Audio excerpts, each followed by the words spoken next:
Magandang araw sa inyo mga chong. Ngayong araw po ay magpuputol na tayo ng ngipin at buntot dito sa mga bagong silang na biik ng alaga nating inahin. At least 24 hours po muna yung pinapalipas natin bago natin pinuputulan ng ngipin at buntot yung mga biik na ipinanganak ng alaga nating inahin mga chong. Ito ay para mabigyan natin yung mga biik ng sapat na oras para makadede ng colostrum galing doon sa alaga nating inahin. Kapag ka nagputol po kasi tayo agad ng ngipin at buntot sa mga biik na ipinanganak ng alaga nating inahin ay mataas po yung posibilidad na hindi muna sila didede dahil masasaktan sila. Hindi kasi maiwasan mga chong na nasusugatan yung gilagid ng biik kapag ka nagpuputol na tayo ng ngipin sa kanila. O kaya naman ay nababasag po yung pinaka-base ng ngipin nila na pinagputulan natin. Kaya naman yun po ang nagiging dahilan kung bakit hindi muna dumidede yung biik sa alaga nating inahin. At yun po yung pinaka-iniiwasan natin mga chong na hindi sila makakadede ng maayos sa loob ng 24 hours matapos silang ipanganak. Dahil ito po yung mga oras na nagpuproduce ng colostrum yung alaga nating inahin at kailangan pong makadede ng maayos yung mga biik na ipinanganak niya. Ano nga ba ang colostrum? Ang colostrum po mga chong ay ito po yung paunang gatas na inilalabas ng alaga nating inahin na kung saan hitik po ito sa mga nutrients na kailangan ng mga biik na isinilang niya. At bukod sa mga nutrients ay siksik rin po ito sa mga antibodies na kailangan ng biik para maprotektahan sila laban sa mga sakit. At bukod po doon ay mabilis rin po ito makapagpalakas sa mga biik na ipinanganak ng alaga nating inahin. Kaya ako mga chong kapag meron pong ipinanganak yung alaga kong inahin na napakahina, bali yun po muna yung pinaprioritize ko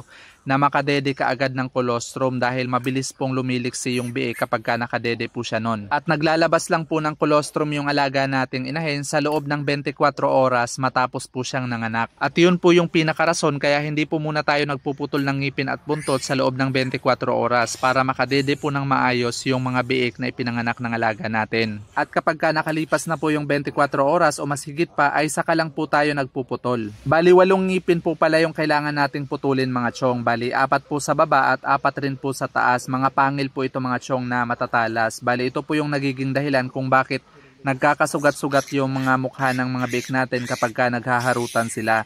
At kailangan po talaga natin sila putulan ng ngipin dahil ito rin po yung dahilan kung bakit minsan ayaw po magpadede ng mga inahin sa mga biik na ipinanganak nila. Kapag ka hindi po kasi natin pinutulan ng ngipin yung mga biik mga chong ay nasasaktan po yung inahin natin kapag ka dumidede sila. Kaya ang nangyayari ay dumadapa na lang yung inahin at ayaw silang padedehin. Nung nakaraan ay meron po akong na-encounter na isang backyard hog racer mga chong. Bale ang sabi niya ay wala raw gatas yung alaga niyang inahin at nanganak ito ng 13 piglets. So habang inuusisa ko yung sitwasyon ng alaga niya mga chong ay napag-alaman ko na sa loob ng 3 araw ay nagpapadede yung inahin niya, pero sabi niya kapag ka pinipisil niya raw ay wala raw gatas na lumalabas. Normal lang po yun mga chong kasi minsan wala po talagang gatas na lumalabas kapag ka pinisil natin yung nipples ng alaga nating inahin. Pero hindi po ibig sabihin nun ay wala itong gatas. Posible po na baka mahina lang yung gatas niya kasi napag-alaman ko sa kanya na ito na rin yung ikalawang beses na panganganak ng alaga niya at nung unang beses na panganganak nito ay okay naman. So magsimula daw ng ika-4 na araw ay hindi na talaga nagpapadede at tumadapa na lang yung alaga niyang inahin hanggang sa umabot na ng 1 linggo. Nung 1 linggo na mga chong ay nanigas na raw yung dede ng alaga niyang inahin. So nung nanigas po yung mga dede nun mga chong after 1 week, ibig sabihin po nun ay may gatas po yung alaga niyang inahin at ayaw lang talaga nitong magpadede. So nung nanigas na at wala na talagang gatas na lumalabas, ang ginawa po niya ay ipinagtimpla niya na po ng gatas na pangtao yung mga biik na ipinanganak ng alaga niya. Yun po yung nakasama dahil nagtai po yung mga biik at nagumpisa na pong malagas. At nung nakapagtanong po siya sa akin ay mahigit 10 days old na po yung mga biik niya at 5 na lang po yung natitira doon sa 13. At nung napuntahan ko po ito ay sobrang dehydrated na, bali sa 5 nalagas pa ulit yung 3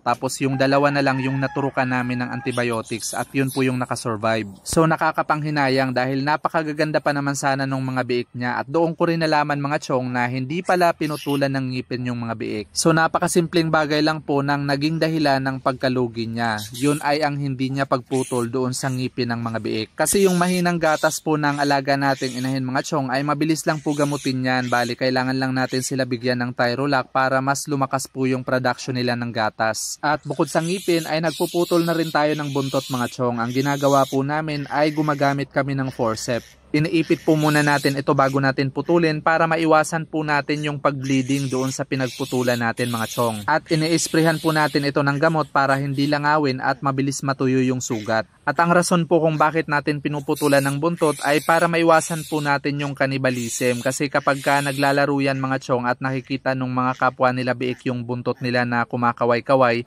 ay hindi naiiwasan na kakagatin po yan ng mga kapatid niya. Kapag ka dumugo na po yan ay hindi po yan titigilan ng mga kapatid niyang biik hanggang sa mapudpud na po ito sa kakangat-ngat ng mga kasamahan niya at pwede po itong magdulot ng infeksyon sa biik at maaari niyang ikamatay. At bukod po sa pagpuputol ng ngipin at buntot sa unang araw ay nagsisimula na rin po tayo magpainom ng Apralite solution sa mga biik natin mga chong. Ito ay para maiwasan po natin yung scouring o yung pagtatai nila. That's all for today's video mga chong. Thank you for watching and happy farming!